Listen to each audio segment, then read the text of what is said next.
लड़की, क्या तुम्हें यह दुनिया बहुत आसान लगती है? जब मैं प्यार से पूछ रहा हूं तो सही से जवाब दो। रात के अंधेरे में डूबा हुआ दिल्ली का एक पुराना इलाका, स्टेशन से बाहर निकलती लोगों की भीड़ और उनका स्वागत करती रंग बिरंगी मगर कहीं कहीं फीकी पड़ी नियन बत्तियां मिलकर एक अजीब सी हलचल पैदा कर रही थीं। गर्मी की उमस भरी रात की हवा में नशे में धुत लोगों की चिल्लाहट, मसालेदार खाने की तीखी गंध और अनजानी इच्छाएं चिपचिपी होकर उलझी हुई थीं। सेना की वर्दी की जगह आरामदायक लिनेन की कुर्ती और सूती पैंट पहने मेजर अंजलि शर्मा इस सारी अफरा तफरी से पीठ फेरकर कुछ पल की शांति का आनंद ले रही थीं। पिछले कुछ महीनों से चली आ रही कड़ी ट्रेनिंग और मिशन, वह कुछ देर के लिए सब कुछ भूल जाना चाहती थीं। रैंक के सितारे, जिम्मेदारियां और पल भर में किसी की जिंदगी का फैसला करने वाले पल उन्हें मिली। यह छोटी सी छुट्टी एक अनजाने शहर के शोर में खुद को पूरी तरह छिपा लेने का एक शानदार मौका था। वह बस एक सामान्य 35-40 साल की महिला बनना चाहती थीं, लेकिन उनके कदमों को एक तंग गली से आती तीखी आवाज ने रोक दिया। मैंने क्या गलत किया है? वादा किया हुआ दिन तो अभी बाकी है। एक जवान लड़की की आवाज जिसमें घबराहट और डर साफ झलक रहा था, और उसका जवाब एक चिकनी चुपड़ी लेकिन क्रूर आवाज में आया। वादा? हम कोई बैंक हैं क्या? हैं? तुझे पता नहीं ब्याज क्या चीज होती है? तेरा भाई तो न जाने कहां मुंह काला कर रहा है, कोई खबर नहीं। तुझे क्या लगता है हम इंतजार करते रहेंगे? अंजलि एक पल के लिए झिझकी। उन्हें अनदेखा करके चले जाना चाहिए था। यह उनका मिशन एरिया नहीं था। वह इस वक्त बंदूक की जगह एक छोटा सा हैंडबैग लिए हुए एक आम नागरिक थीं।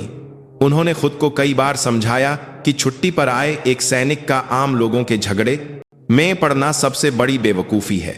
जैसे ही उन्होंने कदम बढ़ाने की कोशिश की, एक तेज चांटे की आवाज गली में गूंज उठी। उसके बाद लड़की की एक छोटी सी चीख। अंजलि की भौहें तन गईं। ट्रेनिंग से अभ्यस्त उनकी तेज नजर ने अंधेरी गली के हालात को एक पैनोरमा की तरह पढ़ लिया। दो हट्टे कट्टे आदमी और उनके सामने एक सलवार कमीज पहने असहाय खड़ी लड़की। लड़की के गोरे गाल पर एक लाल रंग का साफ निशान उभर आया था। अब आंखें क्यों दिखा रही है? बस एक बार और मौका दे दीजिए। मैं किसी भी तरह क्या, अपनी इस सुंदर शक्ल से हम उसी का तो इंतजार कर रहे हैं। अगर पहले ही हमारे गुप्ता जी के कोठे पर काम करना शुरू कर दिया होता तो यह सब देखने की नौबत ही नहीं आती। एक आदमी ने लड़की के बाल बेरहमी से पकड़ लिए। लड़की का सिर बेबसी से पीछे की ओर झुक गया और दर्द भरी आह निकल गई।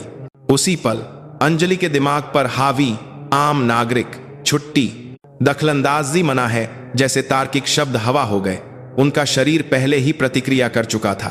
अनगिनत असली मिशन और ट्रेनिंग से उनकी हड्डियों में समा चुका कमजोर की रक्षा का सैनिक धर्म तर्क की बेड़ियों को तोड़ चुका था। उसे छोड़ दो। एक धीमी लेकिन ऐसी आवाज जिसमें गली के सारे शोर को एक झटके में दबा देने की ताकत थी। दोनों आदमियों की नजरें एक साथ आवाज की दिशा में घूमी। उनकी आंखों के सामने एक सामान्य सी दिखने वाली बल्कि थोड़ी कमजोर सी लगने वाली महिला खड़ी थी। बाल पकड़े हुए खूंखार दिखने वाले आदमी ने हैरानी से हंसते हुए कहा, यह कौन है? कोई इंसाफ की देवी पधारी हैं क्या? अरे आंटी, अन्न देखा करके अपना रास्ता नापो, खामखा कीचड़ में मत पड़ो। मैंने कहा उसे छोड़ो। अंजलि बिना हिले शांत आवाज में दोबारा बोली। उनकी आंखें सामने वाले के आर पार देख रही थीं, शांत लेकिन उनमें बर्फ जैसी ठंडक थी। एक आम इंसान ऐसी नजरों से डर जाता, लेकिन वे खुद को इस गली का शिकारी मानते थे। लगता है बातों से नहीं मानेगी। छोटू, इस आंटी को जरा होश में ला। हट्टे कट्टे आदमी के कहते ही उसके साथ वाला थोड़ा जवान दिखने वाला आदमी छोटू अंजलि की ओर बढ़ा। उसने उंगलियां छटकाते हुए एक धमकी भरा अंदाज अपनाया।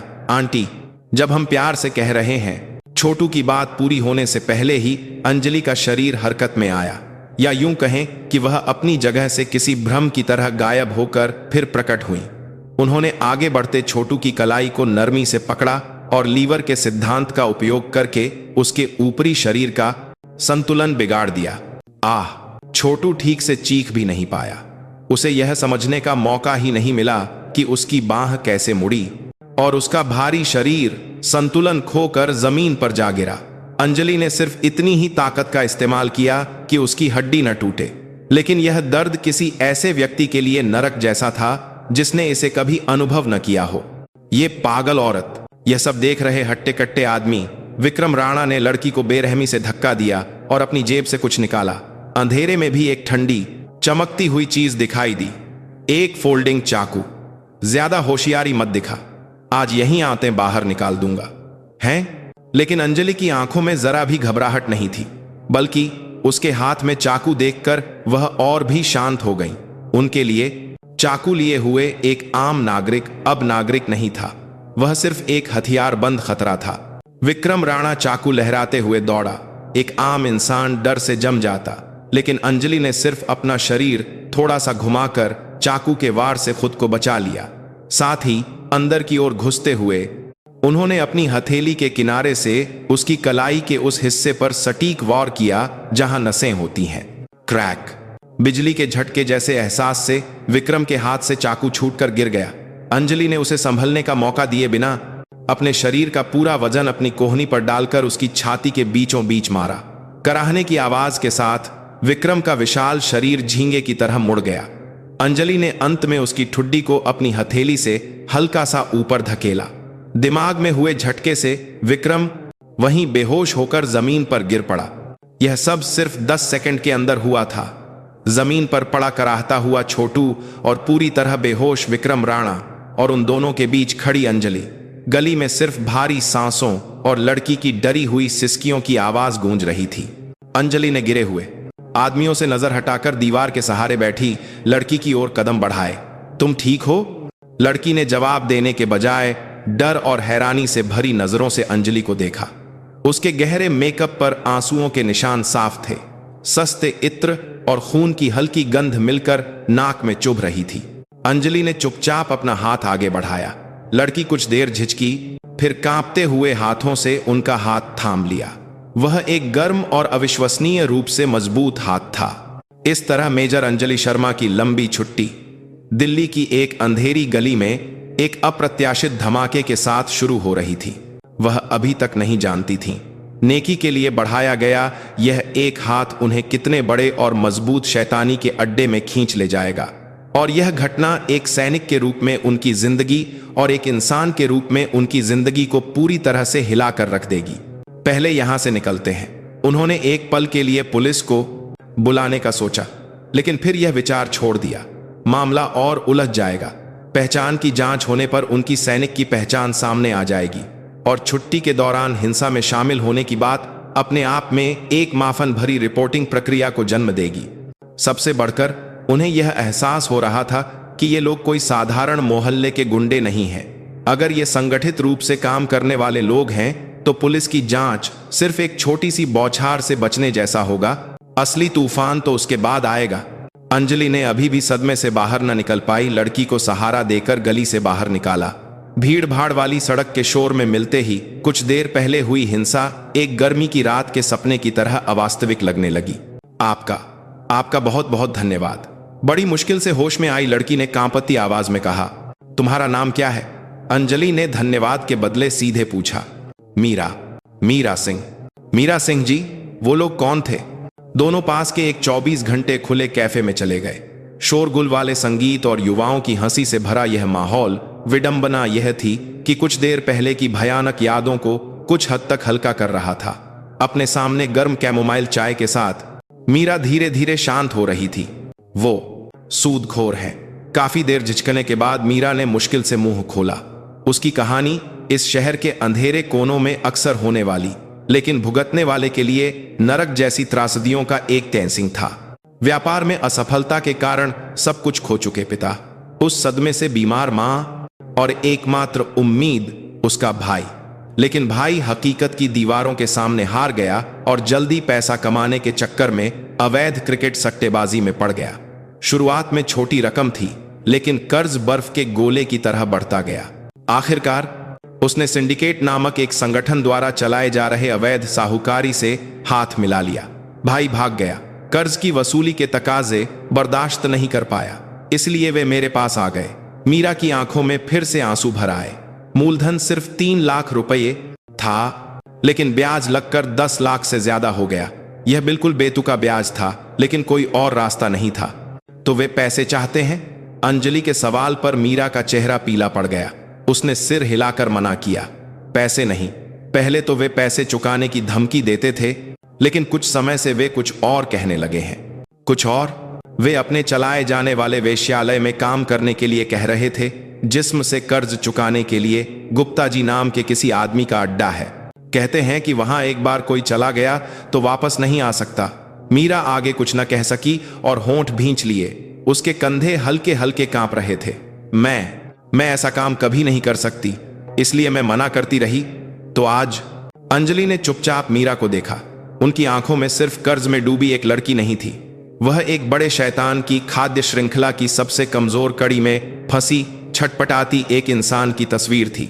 जहां कानून और व्यवस्था की पहुंच नहीं थी, वहां सिंडिकेट नाम का शिकारी मीरा जैसे कमजोरों को निगलकर अपना आकार बढ़ा रहा था। क्या तुम जानती हो कि उनके पीछे कौन है? गजराज सिंह। गज्जू भाई नाम का कोई आदमी सुना है? कहते हैं कि दिल्ली के इस पूरे इलाके के अवैध धंधों और साहूकारी पर उसी का कब्जा है। विक्रम राणा, वो जो हट्टा कट्टा आदमी था, वो गज्जू भाई का दाहिना हाथ जैसा है। गज्जू भाई, विक्रम राणा, सिंडिकेट। अंजलि ने चुपचाप ये नाम अपने दिमाग में बिठा लिए। ये कोई साधारण गुंडे नहीं थे, यह एक कॉरपोरेट की तरह काम करने वाला आपराधिक संगठन था। आज जिनका उन्होंने सामना किया, वे तो उस संगठन के छोटे मोटे प्यादे थे। असली सरगना तो कोई और था। क्या तुमने पुलिस में शिकायत की? मीरा ने हताशा में एक कड़वी मुस्कान दी। की थी, लेकिन कोई फायदा नहीं हुआ। सबूत अपर्याप्त कहकर उन्होंने औपचारिक रूप से मामला दर्ज तक नहीं किया, बल्कि पुलिस स्टेशन से बाहर निकलते ही विक्रम राणा का फोन आया। किससे शिकायत कर रही है? कहकर धमकाया। पता नहीं, पुलिस के अंदर उनके लोग हैं या क्या। उसके बाद तो इतनी डर गई कि शिकायत करने का सोचा भी नहीं। कानून व्यवस्था को भी मजाक समझने वाला संगठन। अंजलि ने स्थिति की गंभीरता को समझा। यह कोई ऐसा मामला नहीं था जिसे वह थोड़ी सी नेकी दिखाकर सुलझा सकें। एक बार पैर रखा तो दलदल की तरह बाहर निकलना मुश्किल हो सकता था। यहीं रुक जाओ, उनके तर्क ने चेतावनी दी। वह एक सैनिक हैं। समाज के अंदर के आपराधिक संगठनों का सफाया करना उनका काम नहीं है। मीरा को कुछ पैसे देकर कहीं दूर भाग जाने की सलाह देना ही उनके लिए सबसे अच्छा और समझदारी भरा कदम होता। लेकिन अंजलि के दिमाग में मीरा के गाल पर पड़ा लाल निशान और बालों से पकड़े जाने पर उसकी दर्द भरी छटपटाहट घूम रही थी। और सबसे बढ़कर मीरा की वह नजर, निराशा के आखिरी सिरे पर मिली उम्मीद की एक किरण को पकड़ने की कोशिश करती, वह बेबस नजर जिसे वह अनदेखा नहीं कर सकती थी। मीरा जी, अंजलि ने फैसला करते हुए कहा, आज रात आपको किसी सुरक्षित जगह पर रहना होगा। मेरे साथ चलिए। जी, लेकिन मैं आपको परेशान नहीं कर सकती।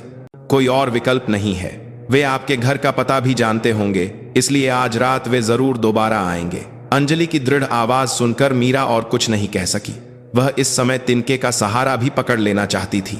वह एक अजनबी महिला थी, लेकिन उनमें एक ऐसा मजबूत विश्वास महसूस हो रहा था जो उसने दुनिया में किसी और में महसूस नहीं किया था। उसी समय दिल्ली के एक आलीशान लाउंज के सबसे अंदर के कमरे में तो एक अकेली लड़की के हाथों मेरे 2 आदमी पिट गए।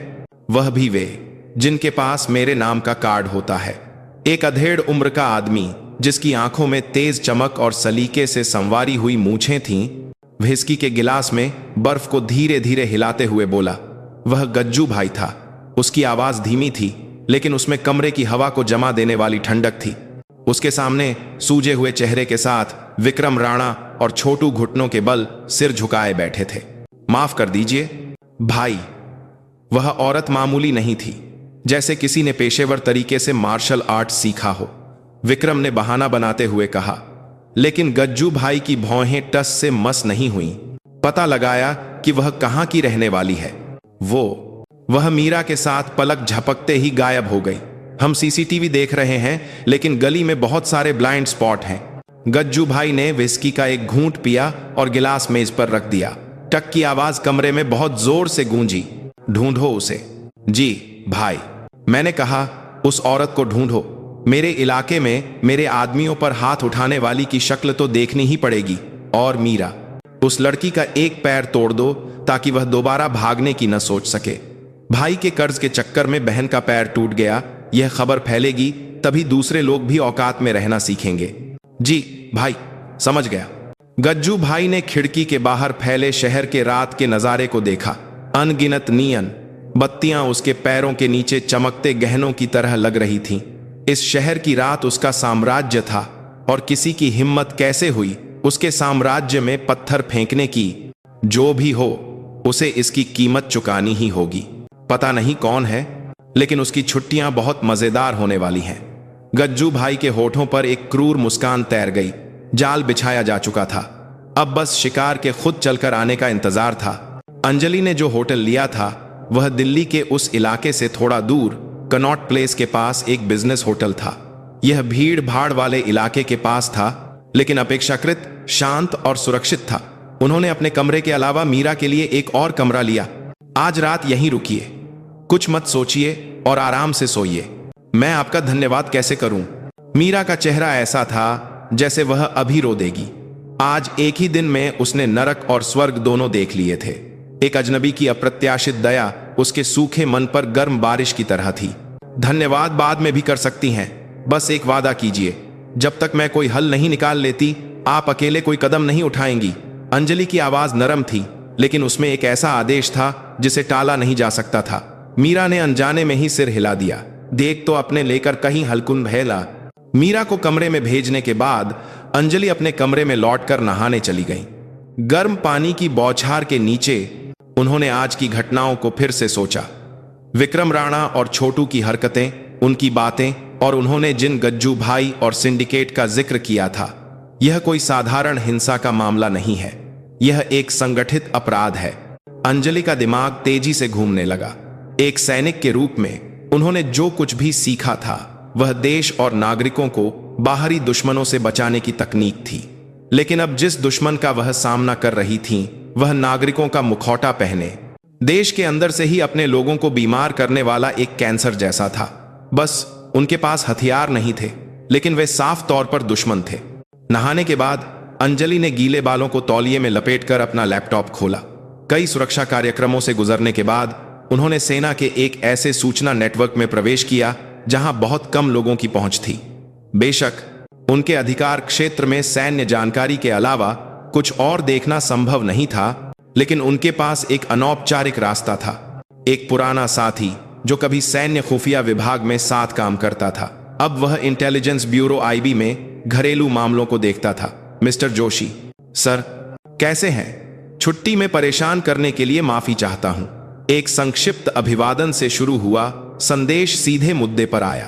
क्या आप सिंडिकेट नाम के किसी संगठन के बारे में कुछ जानते हैं? लगता है यह दिल्ली के कुछ हिस्सों से अवैध साहूकारी और वेश्यावृत्ति से जुड़ा एक संगठन है।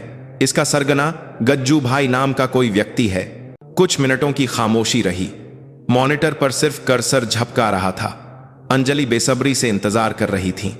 क्या जोशी जी इस समय संदेश देख पाएंगे? और अगर देख भी लिया तो क्या वह इतनी संवेदनशील जानकारी दे पाएंगे? यह कहना मुश्किल था। टिंग, एक जवाब आया। मेजर, छुट्टी में क्या कर रही हो? वह इलाका ठीक नहीं है, किसी पचड़े में तो नहीं पड़ गई? जवाब में चिंता झलक रही थी। एक थोड़ी सी परेशानी हो गई है सर, सोचा शायद कुछ जानकारी मिल सके। गजराज सिंह असली नाम। 60 के दशक की शुरुआत में बाहर से एक सम्मानित रियल एस्टेट कारोबारी का दिखावा करता है, लेकिन असल में दिल्ली के एक बड़े हिस्से पर कब्जा किए हुए एक क्रूर सूदखोर और गैंगस्टर है।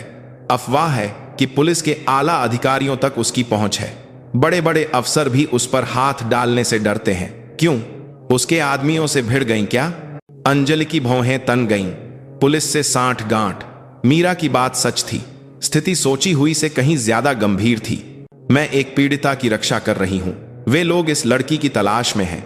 बिल्कुल दखल मत दो मेजर, वह युद्ध का मैदान तुम्हारा नहीं है। तुरंत हाथ खींच लो और चुपचाप अपनी छुट्टियां मनाकर वापस आ जाओ।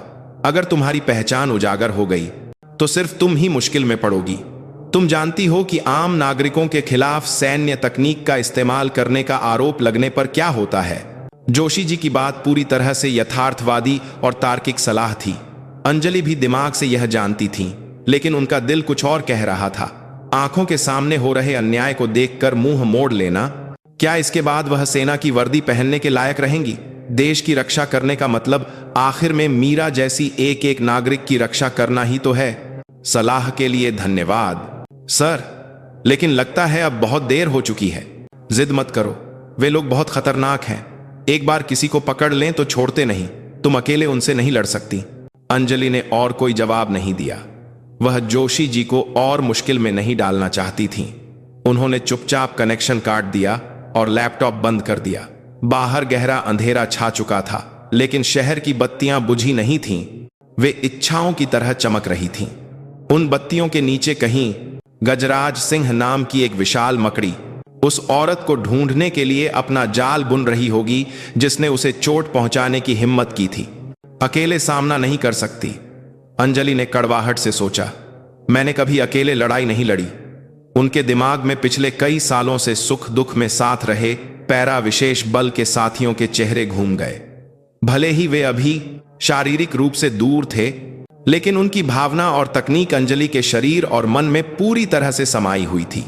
वह बिस्तर से उठी और कमरे में धीरे धीरे टहलने लगी, जैसे किसी मिशन से पहले काल्पनिक लक्ष्य को दिमाग में रखकर सिमुलेशन कर रही हों।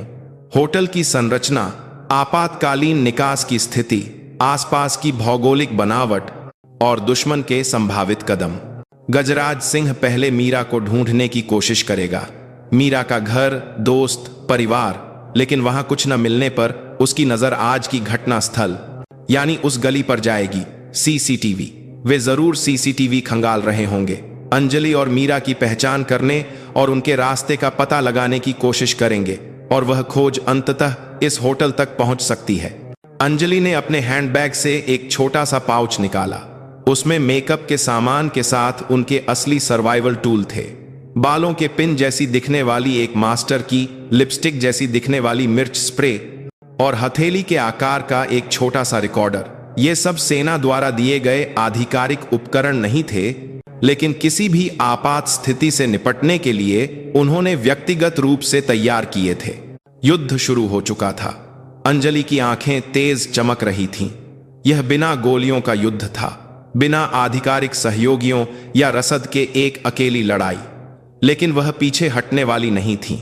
छुट्टी के बदले मिला एक नया मिशन। लक्ष्य सिर्फ एक था, मीरा को बचाना और गजराज सिंह के सिंडिकेट को खत्म करना। अगली सुबह अंजलि ने मीरा को कुछ सामान्य कपड़े लाकर दिए और कहा, आज से कुछ दिनों के लिए आप मेरी छोटी बहन की तरह व्यवहार करेंगी। आपका नाम अंजलि की छोटी बहन राधा है, ठीक है? जी, छोटी बहन। हमें उनकी नजर से बचना होगा। कुछ समय के लिए इस होटल से बाहर न निकलें और सिर्फ वही खाना खाएं जो मैं दूं, और यह फोन, सिर्फ इससे ही मुझसे बात करेंगी। अंजलि ने मीरा को एक नया बिना रजिस्ट्रेशन वाला फोन दिया। मीरा हैरान थी, लेकिन अंजलि की गंभीर आंखों को देखकर उसने चुपचाप बात मान ली। उस दोपहर अंजलि ने टोपी और धूप के चश्मे से अपना चेहरा ढंककर फिर से उसी इलाके का रुख किया। वह एक पर्यटक की तरह व्यवहार करते हुए पिछली रात की घटना वाली गली के आसपास घूमी, और जैसा कि अपेक्षित था, गली के मुहाने पर दुकानों के आसपास कुछ संदिग्ध लोग घूमते हुए दिखाई दिए जो कुछ पूछताछ कर रहे थे। वे निश्चित रूप से विक्रम राणा के आदमी थे। वे पहले से ही मीरा की तस्वीर हाथ में लेकर आसपास के दुकानदारों को दिखा रहे थे, और वे अंजलि के हुलिये के बारे में भी पूछ रहे थे। लगभग इतनी लंबी, दुबली पतली और तेज तर्रार दिखने वाली औरत। अंजलि उनकी निगरानी से बचते हुए चुपचाप उनका पीछा करने लगी। दुश्मन की जानकारी हासिल करना, यही हर मिशन की शुरुआत थी। एक अदृश्य युद्ध का पर्दा धीरे धीरे लेकिन मजबूती से उठ रहा था। मेजर अंजलि शर्मा एक शिकारी थीं। उनका शिकार हमेशा लक्ष्य के गहन विश्लेषण से शुरू होता था। दुश्मन की आदतें, उसके कार्यक्षेत्र का दायरा और सबसे महत्वपूर्ण, उसकी कमजोरी का पता लगाना। वह अच्छी तरह जानती थीं कि यही जीत की कुंजी है। उनका नया शिकारगाह दिल्ली का वह हिस्सा था और लक्ष्य था सिंडिकेट नामक एक विशाल विषधर सांप। अगले दिन अंजलि ने मीरा को होटल में ही रहने के लिए कहा और खुद बाहर निकल गईं। कल की टोह तो बस एक झलक थी।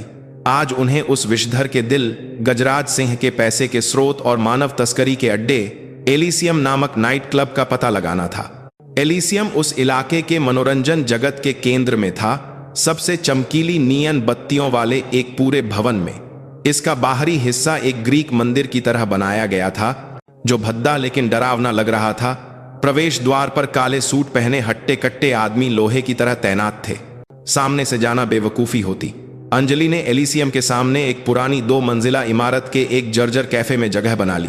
खिड़की के पास बैठने पर एलिसियम का मुख्य और पिछला दरवाजा और आसपास की गलियां साफ दिखाई दे रही थीं। उन्होंने एक आम ग्राहक की तरह कॉफी का ऑर्डर दिया और लैपटॉप खोल लिया, लेकिन उनकी नजरें एक लेंस की तरह एलिसियम की हर हरकत को कैद कर रही थीं। दोपहर के समय एलिसियम शांत था।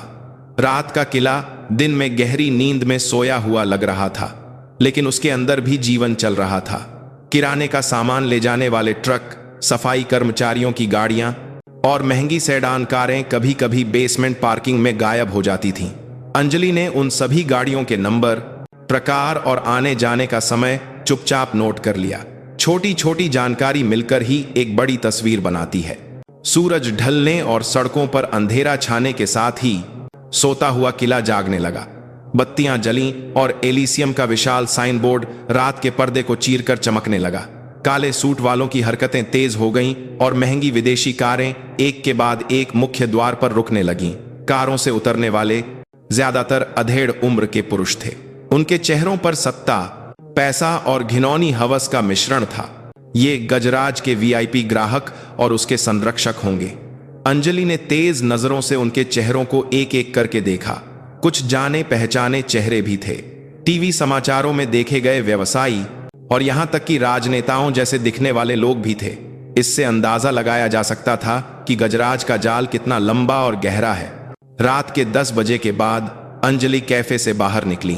वह एलिसियम के पिछले दरवाजे की ओर गईं। अगर मुख्य दरवाजा शानदार हवस का प्रवेश द्वार था, तो पिछला दरवाजा उस हवस को पूरा करने वाली चीजों के आने जाने का निकास द्वार जैसा था। खाने की बर्बादी के डिब्बे लगे थे और सिगरेट पीने के लिए थोड़ी देर के लिए बाहर आए कर्मचारी 3-4 के झुंड में खड़े थे। अंजलि ने स्वाभाविक रूप से उनकी बातचीत पर कान लगाया। आज एक घटिया ग्राहक की वजह से मरते मरते बचा। गुप्ता जी से भी डांट पड़ी। गुप्ता जी आज ज्यादा ही भड़के हुए हैं। विक्रम राणा कुछ दिनों से दिख नहीं रहा, शायद इसीलिए उनका मूड खराब है। हाँ यार, विक्रम भाई कहीं बाहर गए हैं क्या? बाहर नहीं, सुना है किसी पागल औरत के चक्कर में बुरी तरह पिट गए, छोटू भाई के साथ। सच में? इस इलाके में विक्रम भाई से पंगा लेने की हिम्मत किसी में है? बातचीत का नेतृत्व एक युवा वैले पार्किंग अटेंडेंट कर रहा था। अंजलि ने मौका नहीं गंवाया। उन्होंने पास की दुकान से एक सिगरेट का पैकेट और एक एनर्जी ड्रिंक खरीदी और स्वाभाविक रूप से उसके पास गईं। सुनिए, अंजलि ने उसे आवाज दी। अटेंडेंट ने शक भरी नजरों से उसे देखा। यहां काम करने के लिए क्या करना होगा? मेरी एक दोस्त नौकरी ढूंढ रही है, सुना है यहां बहुत पैसा कमा सकते हैं। किसने कहा? यहां हर कोई नहीं आ सकता, एक रूखा जवाब। लेकिन अंजलि निराश नहीं हुई। उन्होंने हाथ में पकड़ी एनर्जी ड्रिंक उसे दी। आप लोग बहुत मेहनत करते हैं, रात भर हिमदर्द थेंदे, यह लीजिए। अप्रत्याशित दयालुता से अटेंडेंट का संदेह थोड़ा कम हुआ। उसने अनिच्छा से पेय स्वीकार कर लिया। शक्ल सूरत ठीक ठाक है तो गुप्ता जी से एक बार मिल सकती हो, लेकिन आजकल माहौल ठीक नहीं है, शायद नई भर्ती ना हो। माहौल ठीक नहीं है? क्यों? तुम्हें इससे मतलब नहीं? अटेंडेंट फिर से चुप होने लगा। अंजलि ने एक निर्णायक बात कही। कहीं विक्रम राणा जी की वजह से तो नहीं? इस एक बात पर अटेंडेंट की आंखें गोल हो गईं। तुम उन्हें कैसे जानती हो? अरे, पहले कभी उनसे मदद ली थी, आजकल कोई संपर्क नहीं हो रहा, तो सोचा कहीं कोई बात तो नहीं हो गई, उन्हें चोट तो नहीं लगी? अंजलि ने बड़ी चतुराई से चिंतित होने का नाटक किया। उसकी अदाकारी पर अटेंडेंट पूरी तरह से फिदा हो गया। चोट तो थोड़ी लगी है, लेकिन उससे ज्यादा उनकी इज्जत पर चोट लगी है। सुना है किसी औरत ने उन्हें धो डाला। अब गज्जू भाई के आदेश पर सब लोग उस औरत को ढूंढने में लगे हुए हैं। इस इलाके के सारे सीसीटीवी खंगाले जा रहे हैं। जैसा सोचा था, अंजलि ने मन ही मन सोचा, लेकिन बाहर से हैरान होने का नाटक करते हुए पूछा, एक औरत ने? अकेले? उनका शरीर तो काफी मजबूत है, इसीलिए तो सब हैरान हैं। लोग कह रहे हैं कि कहीं वह महिला कोई स्पेशल फोर्सेस से तो नहीं? अटेंडेंट उत्साह से बताने लगा। अंजलि ने उससे बातचीत के जरिए कुछ और महत्वपूर्ण जानकारी हासिल की। पहला, सिंडिकेट अभी तक उनकी और मीरा की पहचान नहीं कर पाया है। दूसरा, विक्रम राणा की बेइज्जती के कारण संगठन के अंदर का माहौल तनावपूर्ण है। तीसरा, सभी निर्देश गुप्ता जी नामक व्यक्ति के माध्यम से दिए जाते हैं। गुप्ता जी, वही व्यक्ति जिसके बारे में मीरा ने बताया था। वह फील्ड का इंचार्ज है, उसे पहले काबू में करना होगा। अंजलि ने अटेंडेंट को धन्यवाद कहा और वहां से चली गई। अब लक्ष्य और भी स्पष्ट था। गुप्ता जी को फंसाने के लिए एक चारा डालना होगा और उसके जरिए गजराज के पैसे के स्रोत पर चोट करने का तरीका ढूंढना होगा। होटल लौटकर अंजलि ने मीरा को दिन में हुई बातें संक्षेप में बताईं। वे अभी तक हमें ढूंढ नहीं पाए, यह तो अच्छी बात है। मीरा ने राहत की सांस ली, लेकिन अंजलि का चेहरा अभी भी गंभीर था। नहीं, यह तूफान से पहले की शांति है। वे जल्द ही अपनी पूरी ताकत लगाकर हमें ढूंढ निकालेंगे। उससे पहले हमें कुछ करना होगा। हम क्या कर सकते हैं? मीरा की आवाज में अभी भी डर था। अंजलि ने मीरा की आंखों में सीधे देखते हुए कहा, हमें लड़ना होगा आपको बचाने के लिए, और ताकि आपके जैसी कोई और शिकार न बने। यह लड़ाई मैं अकेले नहीं लड़ सकती। मुझे आपकी मदद चाहिए। मेरी मदद? हाँ, उनकी चाल को मात देने का सबसे शक्तिशाली हथियार आप ही हैं। मीरा सिन्हा, आप? अंजलि की आंखों में एक अटूट विश्वास था। उन आंखों का सामना करते हुए मीरा ने अनजाने में ही अपना गला तर किया। उसके दिल की गहराइयों में डर को धकेलते हुए हिम्मत का एक छोटा सा अंकुर फूट रहा था। भागने और छिपने वाली पुरानी मीरा अब नहीं थी। उसे अब बदला लेने वाली एक शिकारी का सबसे तेज चारा बनने की तैयारी करनी थी।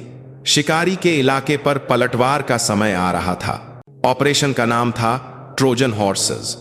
अंजलि ने मीरा को एक चारा के रूप में इस्तेमाल करके दुश्मन के दिल में घुसने की योजना बनाई। यह एक जोखिम भरा मिशन था, लेकिन मुश्किल स्थिति को एक झटके में पलटने का यही एकमात्र तरीका था। मैं चाहती हूं कि आप गुप्ता जी को फोन करें। अंजलि की योजना सुनकर मीरा का चेहरा सफेद पड़ गया। जिसकी आवाज से ही वह डर जाती थी, उसे फिर से संपर्क करने के लिए कहा जा रहा था। यह कल्पना करना भी भयानक था। हाँ, इस समय गुप्ता जी विक्रम राणा द्वारा छोड़ी गई मीरा को पकड़ने के लिए बेताब होंगे। साथ ही वह विक्रम पर हंस भी रहे होंगे कि अगर वह होते तो कब का मामला सुलझा लिया होता। हमें इसी घमंड का फायदा उठाना है। अंजलि ने शांति से योजना की रूपरेखा समझाई। मीरा गुप्ता जी को फोन करके कर्ज चुकाने के तरीके पर बात करने के लिए एक मुलाकात तय करेगी। एक भरोसेमंद दीदी के साथ आऊंगी, यह कहकर वह अंजलि की मौजूदगी को स्वाभाविक रूप से बताएगी और उनके संदेह को कम करेगी। यही मुख्य बात थी। क्या वे आसानी से मिलने आ जाएंगे? उन्हें लगेगा कि यह एक जाल है। बेशक वे सतर्क रहेंगे। इसीलिए मिलने की जगह बहुत महत्वपूर्ण है। एक ऐसी जगह जो उन्हें सुरक्षित लगे, लेकिन हमारे लिए नियंत्रित करना आसान हो, और हमें एक ऐसा प्रस्ताव देना होगा जिसे वे ठुकरा न सकें। अंजलि ने मिलने की जगह के लिए दिल्ली के पास एक बड़े सार्वजनिक पार्किंग स्थल को चुना। इसकी जटिल संरचना, अनगिनत खंभे और धुंधली रोशनी घात लगाकर हमला करने के लिए सबसे अच्छी जगह थी। और मीरा का वह प्रस्ताव जिसे वे ठुकरा नहीं सकते थे, वह यह था, कहना कि तुम्हारे पास भाई के ठिकाने का सुराग देने वाली एक चीज है। कहना कि भाई द्वारा छोड़े गए कुछ बेनामी खातों और हिसाब किताब की जानकारी के बदले में कर्ज पर फिर से बातचीत करना चाहती हो। भागे हुए भाई का ठिकाना और उसका छिपा हुआ पैसा, यह एक ऐसी जानकारी थी जिसे सिंडिकेट भी नहीं छोड़ सकता था। यह कर्ज वसूलने से कहीं ज्यादा कीमती था, लेकिन मेरे भाई के पास ऐसा कुछ भी नहीं है। मुझे पता है, यह सिर्फ उन्हें बाहर निकालने के लिए एक चारा है। अंजलि की विस्तृत योजना के सामने मीरा के पास कहने को कुछ नहीं था। वह समझ नहीं पा रही थी कि उसे बचाने वाली यह महिला आखिर है कौन। उसने बताया था कि वह सैनिक है, लेकिन उसकी हरकतें किसी जासूसी फिल्म जैसी थीं। मुझे डर लग रहा है, लेकिन मैं यह करूंगी। मैं अब और इस तरह छिपकर नहीं जी सकती। अगर इस घिनौने चक्र को तोड़ने का यही तरीका है, तो मैं कुछ भी करने को तैयार हूं। मीरा की आंखों में दृढ़ संकल्प था। अंजलि ने मीरा के कंधे को धीरे से थपथपाया। योजना तेजी से आगे बढ़ी। अंजलि ने एक और बिना रजिस्ट्रेशन वाला फोन लाकर मीरा को दिया और फोन पर बात करने के तरीके का कई बार अभ्यास कराया। आवाज का कांपना, लहजा, शब्दों का चुनाव, हर चीज को बारीकी से समायोजित किया गया। आखिरकार डी डे की रात, मीरा ने कांपते हाथों से गुप्ता जी का नंबर डायल किया। स्पीकर फोन पर घंटी बजी और एक रूखी पुरुष की आवाज आई। कौन? मैं मीरा बोल रही हूं गुप्ता जी। पल भर के लिए फोन के दूसरी तरफ खामोशी छा गई। गुप्ता जी अप्रत्याशित फोन से हैरान लग रहे थे। तेरी हिम्मत कैसे हुई मुझे फोन करने की? माफ कर दीजिए, मेरी अक्ल ठिकाने नहीं थी। अब और भागने की हिम्मत नहीं है मुझ में। मैं आपसे बात करना चाहती हूं। मीरा ने अभ्यास के अनुसार जितना हो सके लाचार और बेबस आवाज में अभिनय किया। अंजलि उसके बगल में सिर हिलाकर संकेत दे रही थी। बात? अब कैसी बात?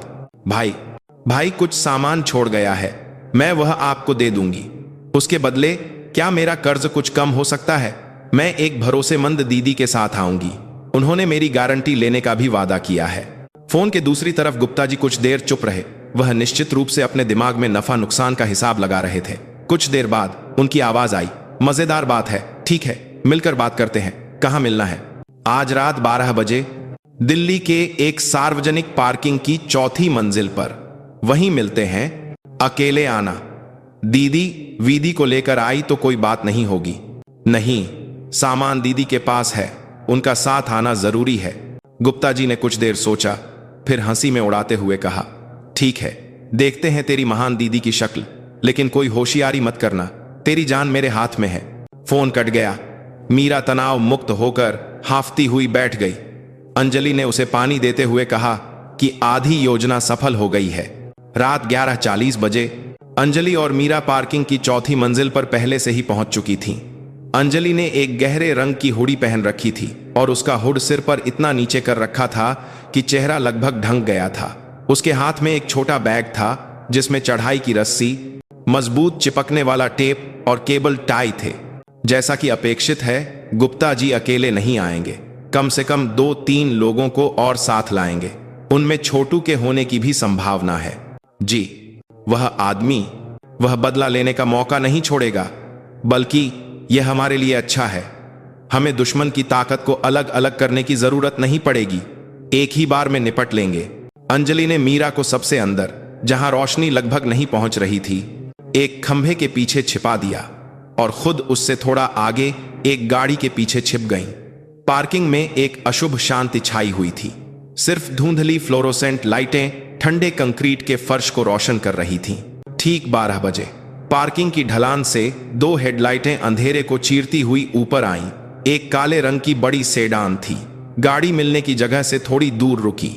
गाड़ी से 3 आदमी उतरे। बीच में खड़ा व्यक्ति तेज आंखों वाला और अच्छे कपड़े पहने हुए था, जो गुप्ता जी लग रहा था। और उसके दोनों तरफ, जैसा कि अंजलि ने अनुमान लगाया था, बदला लेने की आग में जलता हुआ छोटू और एक और हट्टा कट्टा आदमी खड़ा था। कहाँ है मीरा? गुप्ता जी ने चिढ़कर चिल्लाया। उसी पल खंभे के पीछे छिपी मीरा सामने आ गई। गुप्ता जी, मैं यहां हूं। हाँ, और तेरी महान दीदी कहाँ है? और सामान? जैसे ही गुप्ता जी और उनके आदमी मीरा की ओर बढ़े, अंजलि हरकत में आ गईं। वह चुपचाप गाड़ी के पीछे से निकली और उनकी वापसी के रास्ते, यानी काली सेडान की ओर दौड़ी। हाथ में पकड़े एक तेज औजार से उन्होंने पलक झपकते ही दोनों पिछले पहियों को पंक्चर कर दिया। फुस्सिस की आवाज के साथ टायर से हवा निकलने की आवाज पार्किंग में गूंज उठी। क्या? जैसे ही गुप्ता जी ने आवाज की दिशा में मुड़कर देखा, अंजलि पहले ही उनके पीछे के अंधेरे में गायब हो चुकी थी। वो रही वो औरत। पकड़ो! छोटू आपा खोकर चिल्लाया और अंधेरे में दौड़ पड़ा। दूसरा हट्टा कट्टा आदमी भी उसके पीछे हो लिया। गुप्ता जी घबरा गए, लेकिन जल्द ही स्थिति को समझकर गाड़ी में ही रहने की कोशिश की। लेकिन यह अंजलि द्वारा बिछाया गया जाल था। अंधेरे में दौड़ने वाले छोटू और दूसरा आदमी खंभों और गाड़ियों के बीच बिछाई गई एक पतली मछली पकड़ने की तार में पैर फंसकर गिर गए। जब वे छटपटा रहे थे तो ऊपर से कुछ उन पर आ गिरा। अंजलि ने खंभे के ऊपर पाइप से लटककर उनके सिर के ऊपर जाल की तरह फैलाई हुई चढ़ाई की रस्सी को गिरा दिया था। दोनों आदमी ठीक से चीख भी नहीं पाए और रस्सी में उलझकर जमीन पर लुढ़कने लगे। अंजलि ने बिना देर किए जमीन पर उतरकर गिरे हुए दोनों के संवेदनशील अंगों पर सटीक वार करके उन्हें पल भर में काबू कर लिया। ये पागल! पूरी स्थिति को देख रहे गुप्ता जी डर के मारे गाड़ी का दरवाजा खोलकर भागने की कोशिश करने लगे, लेकिन उनके सामने अंधेरे से किसी भूत की तरह निकली अंजलि ने रास्ता रोक लिया। गुप्ता जी, मैं तुमसे ही मिलना चाहती थी। अंजलि की आवाज बर्फ की तरह ठंडी थी। गुप्ता जी ने जेब से चाकू निकालने की कोशिश की, लेकिन अंजलि की लात ज्यादा तेज थी। उसकी लात सीधे उनकी कलाई पर लगी और गुप्ता जी चीखते हुए गिर पड़े। अंजलि गिरे हुए गुप्ता जी के शरीर पर चढ़ गईं। बिना किसी झिझक के उन्होंने उनके मुंह पर मजबूत चिपकने वाले टेप से पट्टी बांध दी और हाथ पैर केबल टाई से कस दिए। पूरी स्थिति सिर्फ 1 मिनट में खत्म हो गई थी। पार्किंग में सिर्फ पंक्चर टायर की आवाज, गिरे हुए आदमियों की कराहें और हांफती हुई मीरा की सांसों की आवाज गूंज रही थी। अंजलि ने पहले से तैयार एक पुरानी वैन में गुप्ता जी को घसीटा और मीरा से कहा, अब शुरुआत हुई है। हमने इस विषधर सांप का दांत तोड़ दिया है, अब इसके पेट में घुसने की बारी है। वैन की हेडलाइट ने अंजलि के चेहरे को रोशन किया। वहां न तो डर था, न ही झिझक, सिर्फ एक ठंडी और मजबूत दृढ़ता चमक रही थी। चारा ने सफलतापूर्वक विषधर के जबड़े को फंसा लिया था। अब उस जबड़े को तोड़ने का समय था। शहर से बाहर एक सुनसान गोदाम में गुप्ता जी एक कुर्सी से बंधे हुए जान बचाने के लिए छटपटा रहे थे। मुंह पर लगे टेप की वजह से सिर्फ बेमतलब की आवाजें निकल रही थीं।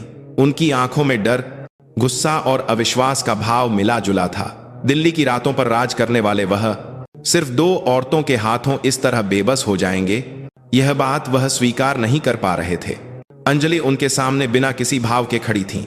उनके हाथ में अभी अभी गुप्ता जी से छीना हुआ स्मार्टफोन था। इसे खोलना होगा, पासवर्ड बताओ। अंजलि की आवाज में कोई भावना नहीं थी। यह बात गुप्ता जी को और भी ज्यादा डरा रही थी। अगर वह गालियां देती या चिल्लाती तो शायद वह ज्यादा मानवीय लगती। गुप्ता जी ने जवाब देने के बजाय घृणा भरी नजरों से अंजलि को घूरा और सिर हिला दिया। लगता है अभी भी अकड़ दिखाने की हिम्मत बची थी। अंजलि ने और कुछ नहीं पूछा। उन्होंने स्मार्टफोन नीचे रखा और गुप्ता जी का बायां हाथ उठा लिया। फिर उन्होंने उनकी छोटी उंगली को पकड़कर धीरे धीरे पीछे की ओर मोड़ना शुरू किया, बस इतना कि वह टूटे नहीं। हड्डी टूटने जैसे दर्द से गुप्ता जी का पूरा शरीर ऐंठ गया। ऐसा दर्द था जैसे आंखें बाहर निकल आएंगी। अंजलि ने उनके कान में धीरे से फुसफुसाया, मैं एक सैनिक हूं। युद्ध के मैदान में दुश्मन से जानकारी निकलवाने के लिए हम कई तरीके अपनाते हैं। दर्द देना तो सबसे निचले स्तर का तरीका है।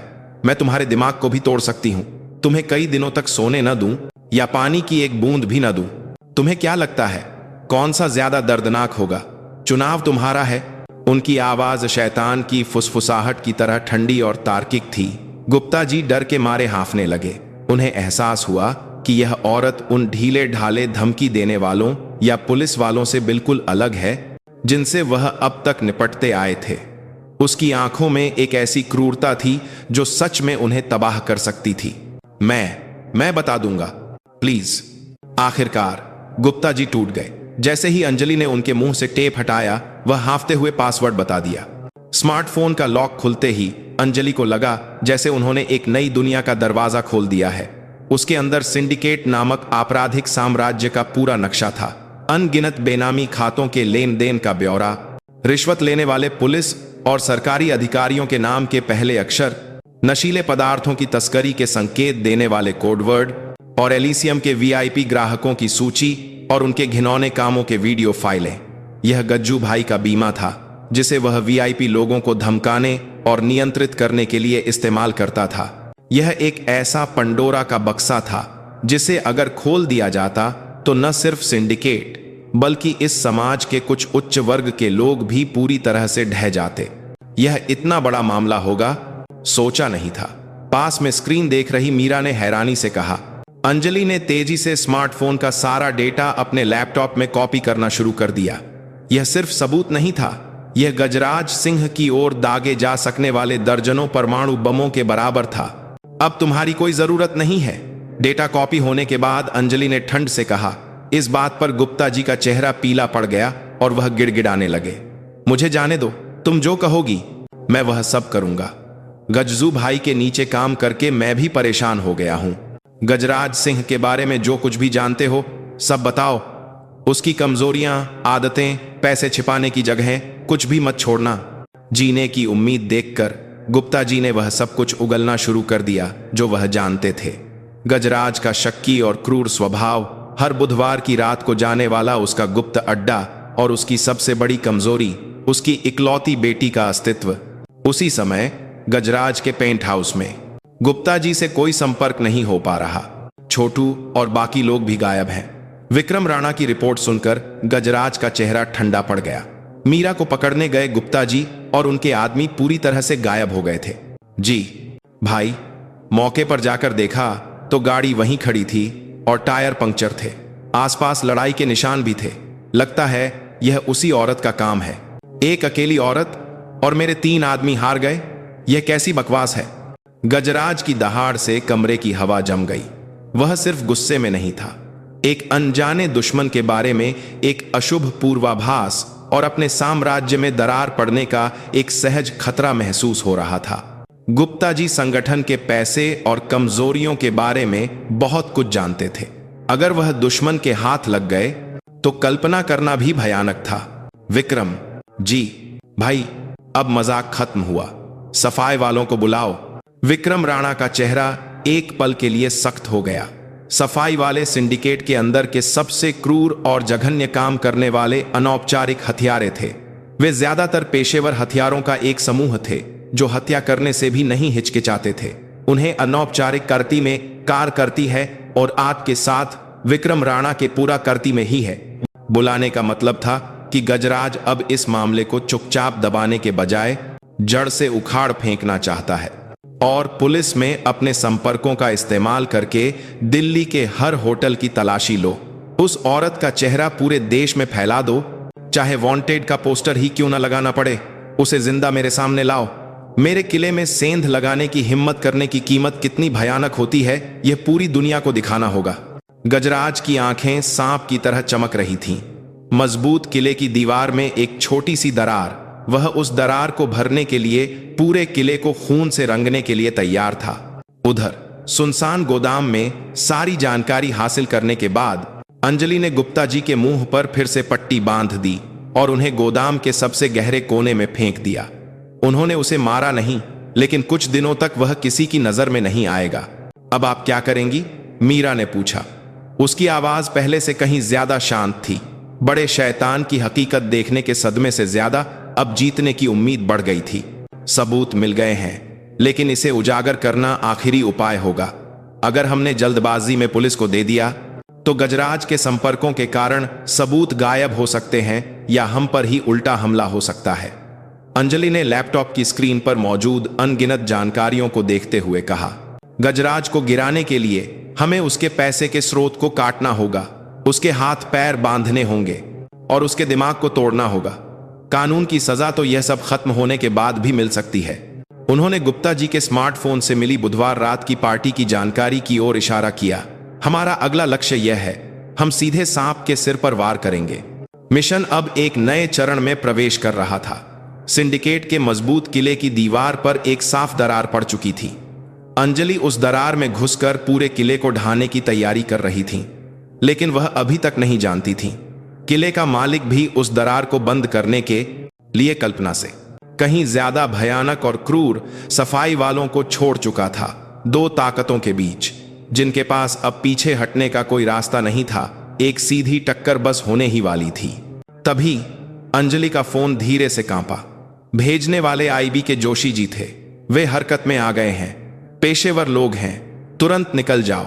यह चेतावनी नहीं, आदेश है।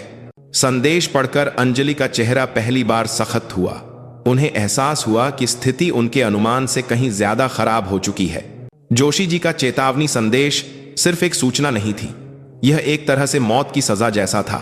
पेशेवर, सफाई वाले, सैन्य, खुफिया पृष्ठभूमि वाली अंजलि इन शब्दों का वजन किसी से भी ज्यादा जानती थी। वे ऐसे लोग थे जो कानून या नियमों से बंधे नहीं थे। अपने उद्देश्य के लिए वे आम नागरिकों की जान लेने, सबूत मिटाने के लिए आग लगाने या हत्या करने से भी नहीं हिचकिचाते थे। गजराज ने आखिरकार अपने किले की रक्षा के लिए पाले हुए खूंखार कुत्तों को छोड़ दिया था। उठो मीरा जी, हमें तुरंत यहां से निकलना होगा। अंजलि की हड़बड़ी भरी आवाज सुनकर मीरा नींद से जाग गई। अंजलि पहले ही सारा सामान पैक कर चुकी थी। लैपटॉप, गुप्ता जी का स्मार्टफोन और न्यूनतम सर्वाइवल गियर वाला एक बैग, बस इतना ही था। उनके चेहरे पर पहले वाली शांति के बजाय जीवित रहने के लिए अत्यधिक तनाव झलक रहा था। क्या हुआ? पीछा शुरू हो गया है। वे लोग हमारी सोच से कहीं ज्यादा पेशेवर हैं। यह होटल अब सुरक्षित नहीं है। इंड्रॉक्टिन, यह होटल अब इंड्रॉक्टिन दोनों होटल की आपातकालीन सीढ़ियों का इस्तेमाल करके भूतों की तरह बाहर निकल गईं। लॉबी के सीसीटीवी से बचने का यह सबसे अच्छा तरीका था। सुबह की ठंडी हवा त्वचा में चुभ रही थी। शहर की शानदार बत्तियां ज्यादातर बुझ चुकी थीं और कभी कभी गुजरने वाली टैक्सियों की हेडलाइटें ही अंधेरे को चीर रही थीं। अब हमें कहाँ जाना है? मीरा ने बेचैनी से पूछा। अंजलि ने एक पल के लिए चारों ओर देखा। हर चीज खतरनाक लग रही थी। सड़क किनारे खड़ी एक सामान्य कार भी, गली के कोने में खड़े किसी व्यक्ति की परछाई भी, सब कुछ असामान्य लग रहा था। पहले हमें भीड़ में छिपना होगा और अपने सारे निशान मिटाने होंगे। वे पहली ट्रेन के समय के करीब पहुंचे, एक मेट्रो स्टेशन की ओर बढ़े। जहां अनगिनत लोग आते जाते हैं, वही सबसे अच्छी छिपने की जगह थी। अंजलि ने मीरा को टोपी और मास्क पहनने के लिए कहा और स्टेशन की दुकान से बिल्कुल अलग स्टाइल के कुछ कपड़े खरीदे। फिर बाथरूम में जल्दी से कपड़े बदले। एक सामान्य पर्यटक या किसी दूसरे शहर से आई बहनों की तरह दिखने का एक छलावा। मेट्रो में चढ़ने के बाद भी अंजलि की सतर्कता एक पल के लिए भी कम नहीं हुई।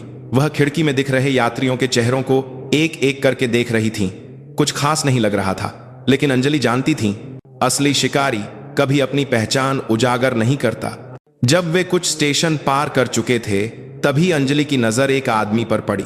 सामान्य ट्रेकिंग सूट पहने एक अधेड़ उम्र का आदमी, लेकिन वह मेट्रो का नक्शा या स्मार्टफोन देखने के बजाय बहुत ही सूक्ष्म हरकतों से डिब्बे के अंदर के सभी लोगों को देख रहा था। उसकी नजरें किसी को ढूंढ रही थीं।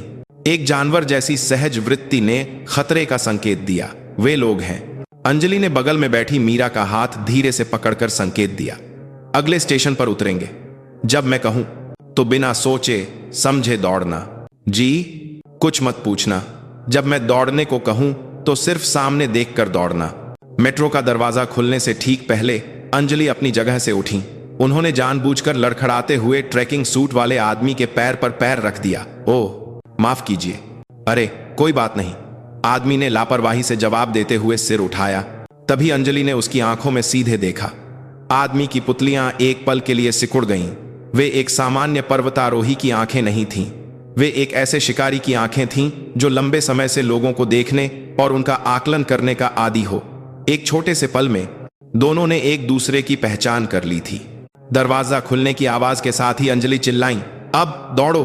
अंजलि ने मीरा का हाथ पकड़कर भीड़ को चीरते हुए पागलों की तरह दौड़ना शुरू कर दिया। पीछे से उस औरत को पकड़ो की चीख और कई पैरों की आवाजें आने लगीं। ट्रैकिंग सूट वाला आदमी अकेला नहीं था। आसपास छिपे हुए दूसरे सफाई वाले भी एक साथ हरकत में आ गए थे। स्टेशन पल भर में एक जंग का मैदान बन गया। लोगों की चीख पुकार और गालियां मिल गईं। अंजलि मीरा को बचाते हुए सीढ़ियां चढ़कर ऊपर की ओर भागी। उनके दिमाग में एक जटिल नक्शा तेजी से घूम रहा था। भागने का रास्ता, बाधाएं, इस्तेमाल की जा सकने वाली जगहें। ऊपर आते ही उनके सामने एक भीड़ भाड़ वाला पारंपरिक बाजार था। अनगिनत ठेले, तंग गलियां और सुबह की खरीदारी के लिए आए लोग। भागने का सबसे अच्छा रास्ता और सबसे बुरा जाल। इस तरफ अंजलि मीरा को लेकर भूल भुलैया जैसी बाजार की गलियों में घुस गईं। पीछे से काली परछाइयां लगातार पीछा कर रही थीं। वे आम गुंडों की तरह चिल्लाकर धमकी नहीं दे रहे थे। वे बस चुपचाप और कुशलता से दूरी कम कर रहे थे। उनकी हरकतें प्रशिक्षित सैनिकों जैसी थीं। एक मछली की दुकान के सामने पीछा करने वालों में से एक ने रास्ता रोक लिया। उसके हाथ में एक तेज चाकू था। मीरा जी, आप आगे जाइए, उस गली के आखिर में मिलते हैं। अंजलि ने मीरा को आगे धकेल दिया और हमलावर का सामना किया। उन्होंने पास पड़े एक खाली मछली के डिब्बे को लात मारकर आदमी का ध्यान भटकाया। जैसे ही आदमी थोड़ा सा हिला, अंजलि ने अंदर घुसकर उसकी कलाई मरोड़ दी और चाकू छीन लिया। लेकिन सामने वाला भी कम नहीं था। उसने दर्द सहते हुए कोहनी से अंजलि के पेट पर वार किया। एक तेज झटके से अंजलि की सांस एक पल के लिए रुक गई, लेकिन उन्होंने तुरंत खुद को संभाला और छीने हुए चाकू के हैंडल से आदमी के सिर के किनारे पर जोर से मारा। आदमी लड़खड़ाकर गिर गया, लेकिन इस बीच दूसरे हमलावर घेरा तंग कर रहे थे। इस तरह पकड़े जाना सिर्फ समय की बात थी। अंजलि को एक निर्णय लेना था। वह उस गली की ओर दौड़ पड़ी जहां मीरा गई थी और अपना फोन निकालकर एक खास नंबर पर संदेश भेजा, प्लान बी। 30 मिनट बाद पॉइंट ए। यह आईबी के जोशी जी को भेजा गया एक आपातकालीन संकेत था। आधिकारिक मदद नहीं मिल सकती थी, लेकिन उन्हें उनके द्वारा बनाए गए एक अनौपचारिक भागने के रास्ते का उपयोग करना था। मीरा से फिर से मिलने के बाद अंजलि ने बाजार के सबसे भीड़ भाड़ वाले हिस्से को पार किया और एक पुरानी व्यावसायिक इमारत की छत की ओर बढ़ी। यह उनका आखिरी भागने का रास्ता था। छत पर पहुंचते ही उनकी सांस फूल गई। नीचे देखने पर बाजार के सभी निकास द्वार सफाई वालों ने बंद कर दिए थे। वे पूरी तरह से घिर चुकी थीं। क्या क्या अब हम खत्म हो गए? मीरा ने निराशा भरी आवाज में कहा। उसका चेहरा आंसू और पसीने से लथपथ था। अंजलि ने जवाब देने के बजाय छत के किनारे खड़ी होकर सामने वाली इमारत को देखा। दोनों इमारतों के बीच लगभग 5 मीटर की दूरी थी। कूदने के लिए बहुत ज्यादा एक तरीका है। अंजलि ने छत पर पड़े एक पुराने टीवी एंटीना और कपड़े सुखाने की रस्सी को तोड़ना शुरू कर दिया। उनकी आंखें एक असंभव स्थिति में भी हल ढूंढने वाली एक सैनिक की आंखों की तरह फिर से चमक रही थीं। मैं पहले उस पार जाकर रस्सी को बांध दूंगी, फिर आप उस रस्सी को पकड़कर इस पार आ जाना। कर सकती हो? क्या मैं यह कर पाऊंगी? कर सकती हो। मैं तुम्हें ऐसा बना दूंगी। अब तुम सिर्फ भागने वाली मीरा नहीं हो, तुम मेरे साथ लड़ने वाली एक योद्धा हो। अंजलि की दृढ़ बातों पर मीरा ने डरी हुई आंखों से सिर हिलाया। नीचे से छत पर चढ़ने की पैरों की आवाजें आने लगी थीं और देर करने का समय नहीं था।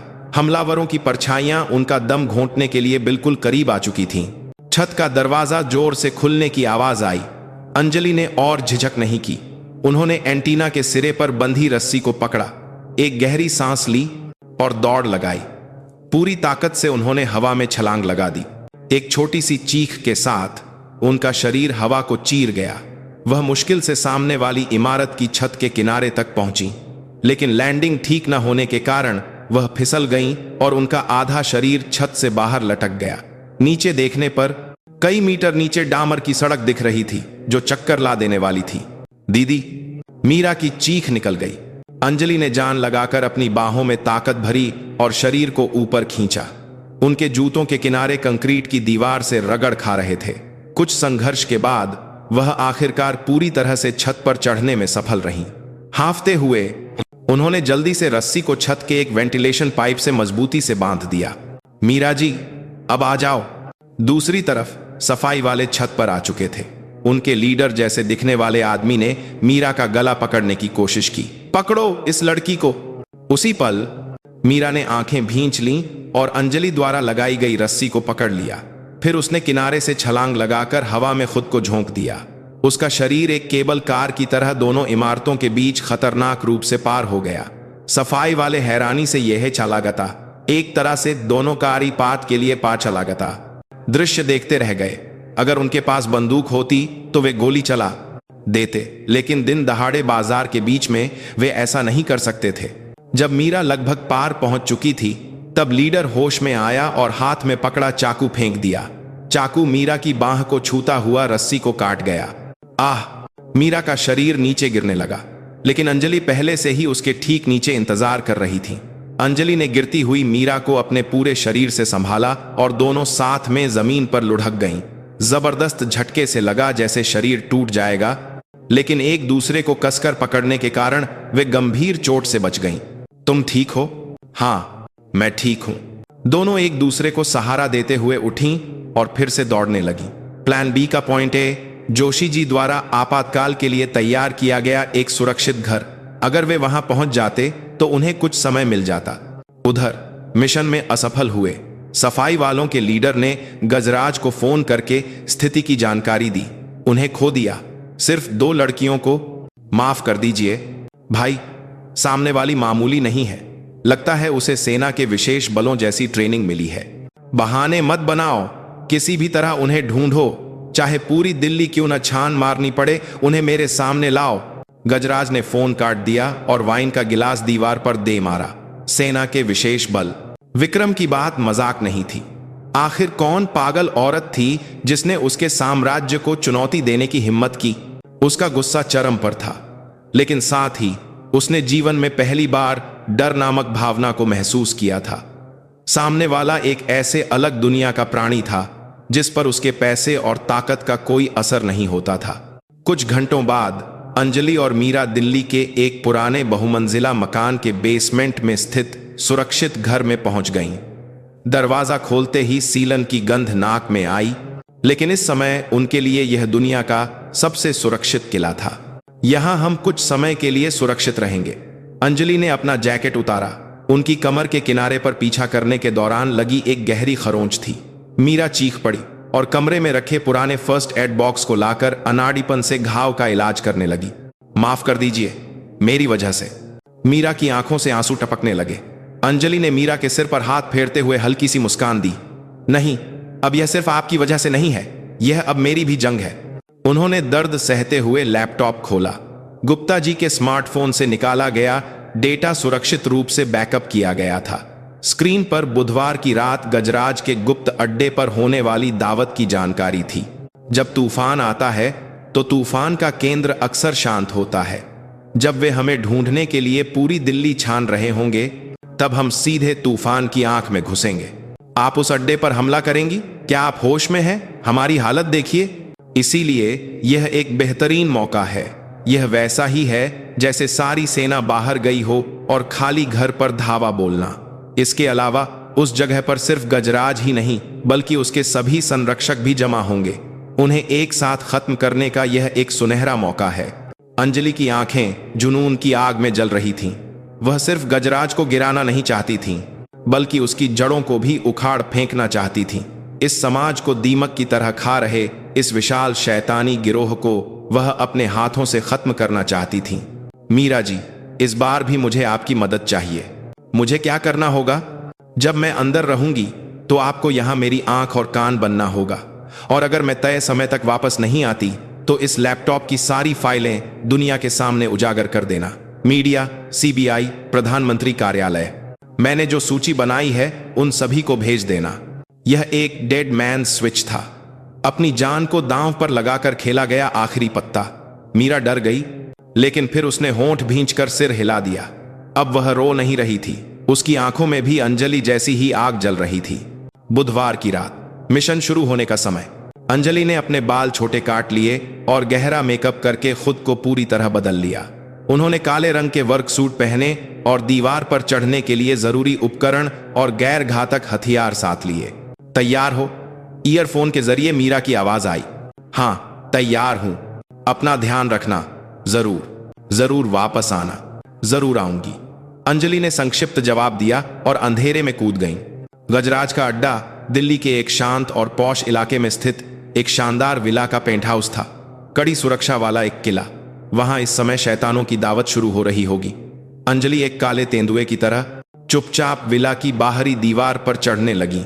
उनका लक्ष्य सिर्फ एक था, तूफान के सबसे गहरे हिस्से, उसकी आंख को नष्ट करना। गजराज का पेंट हाउस जमीन पर एक किले जैसा था। चारों ओर लगे सीसीटीवी, इंफ्रारेड सेंसर और हर जगह तैनात गार्ड। अंजलि ने गुप्ता जी से मिली जानकारी और सैटेलाइट मैप से पता लगाए गए ब्लाइंड स्पॉट का इस्तेमाल करते हुए एक मकड़ी की तरह बाहरी दीवार पर चढ़ाई की। उनकी हरकतों में कोई झिझक या गलती नहीं थी, सिर्फ लक्ष्य के प्रति एक ठंडा हिसाब किताब था। सबसे ऊपरी मंजिल के टेरेस पर कदम रखते ही अंजलि ने झुककर अंदर का जायजा लिया। शीशे की बड़ी खिड़की के पार एक शानदार पार्टी हॉल दिख रहा था। लंबी मेज पर बेहतरीन व्यंजन सजे थे और महंगी वाइन और शैंपेन बह रही थी। और उस जगह को भरने वाले लोग इस देश को चलाने वाले काले हाथ थे। एक मौजूदा वरिष्ठ पुलिस अधिकारी, एक बड़े अखबार का संपादक, एक बड़ी निर्माण कंपनी का मालिक और यहां तक कि एक उच्च पदस्थ सरकारी अधिकारी भी वे गजराज द्वारा आयोजित दावत का आनंद ले रहे थे और घिनौने सौदे कर रहे थे। अंजलि ने अपने कॉलर में छिपे छोटे कैमरे का रिकॉर्डिंग बटन दबाया। सिर्फ यह एक दृश्य ही पूरे भारत में तहलका मचा सकता था। तो उस गुस्ताख लड़की का क्या हुआ? गज्जू भाई, पुलिस अधिकारी जैसे दिखने वाले आदमी ने अपने चिकने होंठ पोंछते हुए पूछा। गजराज ने एक आरामदायक मुस्कान के साथ जवाब दिया, एक चूहिया थोड़ा छटपटा रही है, लेकिन जल्द ही जाल में फंस जाएगी। मेरे सफाई वाले बहुत काबिल हैं, चिंता मत कीजिए कमिश्नर साहब, हमारा यह स्वर्ग बिल्कुल सुरक्षित रहेगा। उनकी बातें सुनकर अंजलि का खून ठंडा पड़ गया। ये वही लोग थे जो कानून के नाम पर कमजोरों को कुचलते थे और गजराज जैसे शैतानों को पालते थे। अंजलि और अंदर घुसने का मौका ढूंढ रही थी। तभी गजराज मेहमानों में से एक के साथ एक स्टडी रूम जैसे कमरे में गया। यही मौका था। अंजलि ने लगभग बिना आवाज वाले एक विशेष वायर कट्टर से टेरेस के दरवाजे के लॉक का एक हिस्सा काटा और एक भूत की तरह अंदर घुस गई। स्टडी रूम में और भी गुप्त बातें हो रही थीं। इस नई टाउनशिप का ठेका जैसा कि तय हुआ था, अगर हमारी तेज कंस्ट्रक्शन को मिलता है तो भाई आपका हिस्सा पक्का पहुंचा दिया जाएगा। हाँ हाँ चौधरी साहब, आप उसकी चिंता मत कीजिए। कमिश्नर साहब और बाकी लोगों को मैं संभाल लूंगा। बस आजकल मेरा बेटा ड्रग्स के चक्कर में पड़ गया है, थोड़ी परेशानी हो रही है। कुछ साफ माल मिल सकता है क्या? कोई बात नहीं, अगले हफ्ते बेहतरीन क्वालिटी का माल तैयार करवा दूंगा। अंजलि ने उनकी बातें रिकॉर्ड करते हुए स्टडी रूम का तेजी से जायजा लिया। उनकी नजर दीवार के एक तरफ छिपी एक विशाल तिजोरी पर पड़ी। गुप्ता जी द्वारा बताया गया पंडोरा का बक्सा, सिंडिकेट के सारे काले धन, असली हिसाब किताब की किताबें और वीआईपी लोगों की कमजोरियों वाली फाइलें यहीं रखी थीं। जब सारे मेहमान चले जाएंगे और गजराज अकेला रह जाएगा, तब तिजोरी पर कब्जा करना, यही अंजलि का अंतिम लक्ष्य था। वह एक वेंटिलेशन डक्ट के पीछे छिपकर समय का इंतजार करने लगी। समय बीतता गया और दावत खत्म होने लगी। मेहमान एक एक करके जाने लगे। आखिरकार जब पेंट हाउस में सिर्फ गजराज और उसके कुछ गार्ड रह गए, तो अंजलि ने हरकत करने की तैयारी की। लेकिन तभी एक अप्रत्याशित घटना हुई। लिविंग रूम की बड़ी स्क्रीन अचानक चालू हो गई और एक आदमी का चेहरा स्क्रीन पर भर गया। डर से कांपता हुआ एक जाना पहचाना चेहरा। भाई! ईयरफोन पर मीरा की चीख गूंजी। स्क्रीन पर दिख रहा आदमी कोई और नहीं बल्कि उसका भाई था, जिसे वह इतनी शिद्दत से ढूंढ रही थी। हंसराज। वह कहीं कैद था और बुरी तरह बंधा हुआ था। गजराज उस स्क्रीन को देखकर एक संतुष्ट मुस्कान के साथ बोला, देख रही हो मेजर, मेरा तोहफा पसंद आया या नहीं? गजराज ने हवा में कहा, जैसे उसे पहले से ही पता था कि अंजलि यहां है। यह एक जाल है। अंजलि की रीढ़ में सिहरन दौड़ गई। गजराज ने अनुमान लगा लिया था कि वह यहां आएगी और यह सब उसी के लिए रचा गया था। सफाई वालों को दिल्ली में भेजना शायद उसे यहां लाने के लिए एक बड़ा नाटक था। मुझे पहले से पता था कि तुम सेना से हो। इंटेलिजेंस ब्यूरो में मेरा आदमी, तुम्हारा जोशी, उसे भी मैंने थोड़ा ठीक कर दिया है। मुझे नहीं पता तुम कितनी काबिल हो, लेकिन यह दुनिया दिमाग और पैसे से चलती है। गजराज की बात खत्म होते ही पेंट हाउस की सारी बत्तियां जल गईं और चारों ओर से हथियारबंद गार्ड और सफाई वाले निकल आए। जिस वेंटिलेशन डक्ट में अंजलि छिपी थी, उसका कवर उखाड़ दिया गया और वह पूरी तरह से घिर गई। 20 से भी ज्यादा लोग, मेजर अंजलि शर्मा, भारतीय सेना की पैरा विशेष बल से, छुट्टी पर आम नागरिकों की जासूसी, मारपीट और अपहरण। तुम्हारे जुर्म बहुत संगीन हैं। अब वह वर्दी उतारो और मेरे तरीके से खेलते हैं। गजराज के चेहरे पर एक शैतानी मुस्कान फैल गई। उसके हाथ में एक पिस्तौल थी और उसके बगल में अंजलि को पकड़ने आए सफाई वालों का लीडर एक भयानक नजर से उसे घूर रहा था। एक जाल। भागने का कोई रास्ता नहीं दिख रहा था। ईयरफोन में मीरा की चीखें और रोना मिला जुला सुनाई दे रहा था। तुम्हें एक विकल्प देता हूं। मेरे पास मौजूद सारा डेटा और अपनी जान दे दो तो मैं उस लड़की के भाई को जिंदा छोड़ दूंगा, लेकिन अगर जरा भी होशियारी दिखाई तो मैं तुम्हारे सामने ही उसके सिर में छेद कर दूंगा और तुम अपनी पूरी जिंदगी मेरे तहखाने में सड़ोगी। गजराज ने हंसराज के सिर पर पिस्तौल तान दी और वह दृश्य स्क्रीन पर क्लोजअप में दिखाया गया। अंजलि धीरे धीरे अपनी जगह से उठी। उनके हाथ खाली थे। चारों ओर बंदूकें और चाकू तने हुए थे। एक जीवन मरण का संकट। उन्होंने धीरे धीरे अपने दोनों हाथ सिर के ऊपर उठा लिए, आत्मसमर्पण का संकेत। गजराज के होठों पर जीत की मुस्कान तैर गई। लेकिन तभी अंजलि की आंखें बिजली की तरह चमकी। उनके होंठ बिना आवाज किए हिले। अब मीरा जी। ईयरफोन के जरिए उनका आखिरी आदेश पहुंचा और पेंट हाउस की सारी बत्तियां एक धमाके के साथ बुझ गईं और एक गहरा अंधेरा शैतानों की दावत पर छा गया। ब्लैकआउट। अंजलि द्वारा घुसपैठ के समय लगाया गया एक छोटा ईएमपी विद्युत चुंबकीय पल्स उपकरण सक्रिय हो गया था। अंधेरे में एक मानव हथियार का असली शिकार शुरू हो रहा था। घोर अंधेरे ने शैतान के किले को निगल लिया। ईएमपी के झटके से सभी इलेक्ट्रॉनिक उपकरण एक पल के लिए बंद हो गए। शानदार झूमर, बड़ी स्क्रीन और गार्डों के वॉकी टॉकी भी खामोश हो गए। एक सेकंड पहले तक दुनिया के मालिक की तरह हंसने वाले लोग अचानक अंधेरे और खामोशी में दिशाहीन हो गए। उनके लिए अंधेरा अराजकता और डर था, लेकिन मेजर अंजलि के लिए अंधेरा सबसे परिचित युद्ध क्षेत्र और एक फाइज तक छिपने की जगह थी। ये क्या हुआ? इमरजेंसी लाइट चालू करो, जल्दी। गजराज की चीख गूंजी, लेकिन उसकी आवाज डर में डूबकर खोखली हो गई। उसी पल अंधेरे में पहली चीख गूंजी। एक भारी धम्म की आवाज के साथ अंजलि के सबसे करीब वाला गार्ड गिर गया। आह! दूसरे गार्डों ने आवाज की दिशा में बंदूकें तानी, लेकिन वहां कुछ भी नहीं था। अंजलि पहले ही दूसरी तरफ जाकर एक और शिकार की गर्दन पर निशाना साध रही थी। वह एक बिना आवाज के चलने वाला भूत थी, जिनकी नजरें बंद हो गई थीं। उन दुश्मनों की सुनने की शक्ति और डर का उन्होंने फायदा उठाया। कुर्सी गिरने की आवाज से ध्यान भटकाकर वह दूसरी तरफ से आकर रीढ़ की हड्डी पर वार करके उन्हें पंगु बना रही थीं।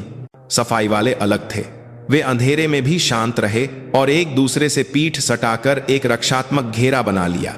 उनके लीडर ने एक चाकू उल्टा पकड़ा और सांप की तरह जीभ निकालकर आसपास की आहट को महसूस करने लगा। बिखरो मत, वह यहीं कहीं है। लेकिन अंजलि का लक्ष्य वे नहीं थे।